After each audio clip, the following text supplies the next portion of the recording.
दोस्तों तो आज के वीडियो में बात करेंगे एक और आईपीओ के बारे में। तो जल्द ही मार्केट में एक और शानदार आईपीओ ओपन होने वाला है। तो ये जो आईपीओ है ये केसी एनर्जी आईपीओ के जैसा ही आपको रिटर्न बनाकर दे सकता है, यानी कि इस आईपीओ से भी आपको बम्पर रिटर्न बनते हुए देखने को मिलेंगे। तो चलिए जानते हैं कि कंपनी कौन सी है और आईपीओ कब ओपन होने वाला है। तो इससे पहले कि मैं वीडियो को शुरू करूँ, अगर आप इस चैनल पर पहली बार विजिट कर रहे हैं या फिर आपने चैनल अब तक सब्सक्राइब नहीं किया है तो चैनल को सब्सक्राइब कर लें और साथ में वीडियो को भी लाइक कर दें। तो जिस आईपीओ के बारे में बात करने वाले हैं, ये आईपीओ 11 जनवरी से ओपन होने वाला है और 15 जनवरी को क्लोज हो जाएगा। आईपीओ में फेस वैल्यू 10 रुपये पर शेयर होने वाला है। बुकिंग प्राइस 54 रुपीज़ रहेगा और लॉट साइज 2000 शेयर्स का है। आईपीओ के साइज की बात करें तो आईपीओ 28.08 करोड़ का है और ये पूरी तरह से फ्रेश इशू का आईपीओ रहने वाला है। अब इस आईपीओ की बात करें तो एसएमई आईपीओ है, तो कंपनी एनएसई एसएमई पे लिस्ट होने वाली है। अब इस आईपीओ की बात करें तो ये एसएमई आईपीओ है, कंपनी एनएसई एसएमई पे लिस्ट होने वाली है। अब आईपीओ में रिजर्वेशन पोर्शन को देखें तो यहाँ पर क्यूआईबीज के लिए 50% का पोर्शन है, रिटेलर्स के लिए 35% और एचएनआईज के लिए 15% का पोर्शन है। अब आपने देखा कि आईपीओ का साइज आपको छोटा देखने को मिल रहा है, यानी कि 28 करोड़ का आईपीओ है और यहाँ पर क्यूआईबीज का पोर्शन है, तो इसका मतलब है कि एंकर इन्वेस्टर्स आने वाले हैं। अब अगर किसी भी एसएमई आईपीओ में आपको एंकर इन्वेस्टर्स आते हुए देखने को मिलते हैं तो उसके ऊपर पहले से ही आपको एक ट्रस्ट बन जाता है, यानी कि आईपीओ अगर अच्छा है तभी एंकर इन्वेस्टर्स आते हुए देखने को मिलते हैं। तो ये आईपीओ 11 दिसंबर से ओपन होने वाला है, तो 10 को एंकर इन्वेस्टर्स के लिए ओपन हो जाएगा। तो जैसे ही इसकी एंकर लिस्ट आएगी मैं आपके साथ शेयर करूंगी। आईपीओ में लॉट साइज की बात करें तो आईपीओ में 2000 शेयर्स का लॉट होने वाला है और एक लॉट के ऊपर इन्वेस्टमेंट अमाउंट 1,08,000 रुपये रहेगा। तो इस कंपनी का नाम है Australian premium solar India limited. ये जो कंपनी है 2013 में इनकॉर्पोरेट हुई है और ये कंपनी सोलर सेक्टर में काम करते हुए देखने को मिल रही है। तो कंपनी दो तरह के सोलर मॉड्यूल्स बनाती हुई देखने को मिलती है, एक है मोनोक्रिस्टलाइन और दूसरा है पॉलीक्रिस्टलाइन। तो कंपनी रेसिडेंशियल, एग्रीकल्चर और कमर्शियल इन सब के लिए इंजीनियरिंग, प्रोक्योरमेंट और कंस्ट्रक्शन सर्विसेज प्रोवाइड करती हुई देखने को मिलती है। तो बेसिकली कंपनी दो तरह के सोलर पैनल बनाते हुए देखने को मिलती है, एक है मोनोक्रिस्टलाइन सोलर पैनल और दूसरा है पॉलीक्रिस्टलाइन सोलर पैनल। अब यहाँ पर देखें तो ये जो कंपनी है ये सोलर पैनल बनाते हुए देखने को मिलती है। तो आने वाले समय में इस तरह की जो भी कंपनी आपको देखने को मिल रही है जो कि रिन्यूएबल एनर्जी में काम करती हुई देखने को मिलती है, सोलर एनर्जी में काम करती हुई देखने को मिलती है, तो इनकी डिमांड काफ़ी रहने वाली है। तो ये आईपीओ भी काफ़ी डिमांडिंग हो सकता है। तो कंपनी सोलर पैनल्स और सोलर पंप्स की इंस्टॉलेशन का भी काम करते हुए देखने को मिलती है, यानी कि रेसिडेंशियल, इंडस्ट्रीज और साथ ही एग्रीकल्चर यूसेज के लिए। तो इस तरह के इंस्टॉलेशन सर्विसेज भी प्रोवाइड करते हुए देखने को मिलती है। 31 अगस्त 2023 तक की बात करें तो कंपनी अब तक 10,000 से ज़्यादा कस्टमर्स को इंस्टॉलेशन सर्विस प्रोवाइड कर चुकी है।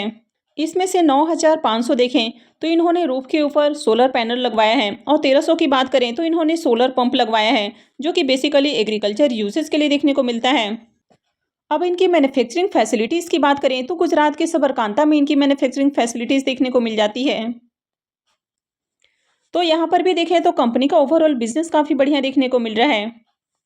अब कंपनी के फाइनेंशियल की बात करें तो यहाँ पर फाइनेंशियल 21 से फाइनेंशियल 23 का कंप्लीट फाइनेंशियल देखने को मिल जाता है। एसेट की बात करें तो एसेट आपको ठीक ठाक देखने को मिल रहे हैं। रेवेन्यू की बात करें तो रेवेन्यू के अंदर भी ग्रोथ है।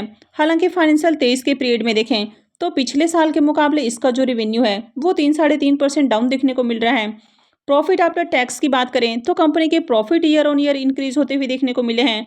अगर नेटवर्थ की बात करें तो कंपनी के नेटवर्थ में भी इजाफा है और अगर इसके रिजर्व एंड सरप्लस को देखें तो कंटिन्यू इसके रिजर्व भी ईयर ऑन ईयर इंक्रीज होते हुए देखने को मिले हैं।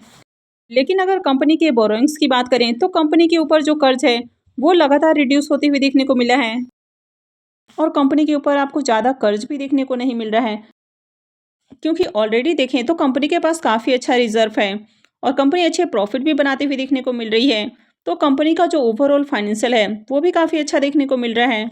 अब अगर आप इसके पी मल्टीपल को देखेंगे तो इसका जो पी मल्टीपल है वो 23.58 का देखने को मिल रहा है। तो कंपनी ज़्यादा ओवर वैल्यूड प्राइस पर देखने को नहीं मिल रही है। मार्केट कैप 106 करोड़ का है, तो कंपनी छोटी है। आरओई और आरओसी को देखें तो ये दोनों ही काफ़ी अट्रैक्टिव हैं। डेट टू इक्विटी रेशियो 0.15 का है, यानी कि कंपनी के ऊपर डेट बहुत कम है।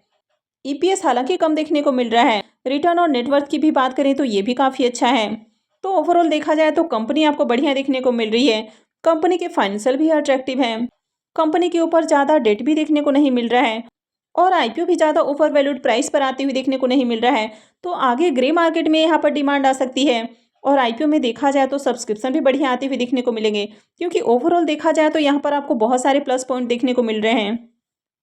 आईपीओ के ऑब्जेक्टिव की बात करें तो यहाँ पर पहला ऑब्जेक्टिव हो जाता है फंडिंग कैपिटल एक्सपेंडिचर, सेकेंड हो जाता है to meet working capital requirements, third हो जाता है जनरल कॉर्पोरेट पर्पस और फोर्थ हो जाता है to meet public issue expenses. Australian premium solar IPO के प्रमोटर्स की होल्डिंग को देखें तो अभी प्रमोटर्स की होल्डिंग 99.98% है और आईपीओ आने के बाद 73.64% रहेगी। आईपीओ के इम्पोर्टेंट टाइम टेबल की बात करें तो आईपीओ 11 जनवरी से ओपन होने वाला है और ये 15 जनवरी को क्लोज हो जाएगा।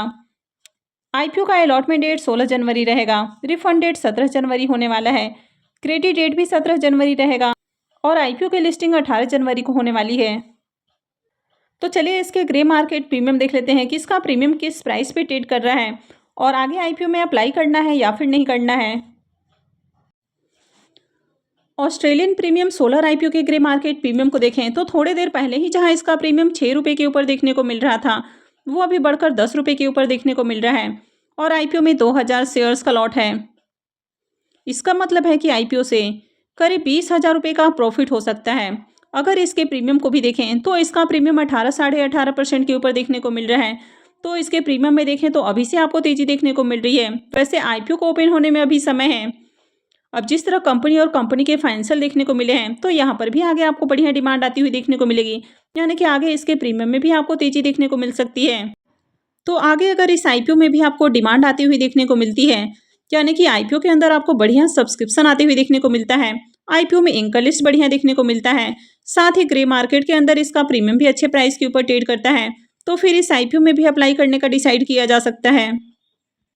तो ये जो आईपीओ है 11 जनवरी से ओपन होने वाला है और आईपीओ एंकर इन्वेस्टर्स के लिए 10 जनवरी को ही ओपन हो जाएगा। तो जैसे ही इसकी एंकर लिस्ट आएगी मैं आपके साथ शेयर करूंगी, तो मैं आगे भी आपको इससे जुड़ी हुई अपडेट देती रहूंगी। तो इसके लिए आप चैनल से जुड़े रहें और चैनल को सब्सक्राइब करके रखें। और अगर आपने इस वीडियो को अब तक लाइक नहीं किया है तो वीडियो को भी लाइक कर दें और वीडियो को अंत तक देखने के लिए आप सबका बहुत बहुत धन्यवाद।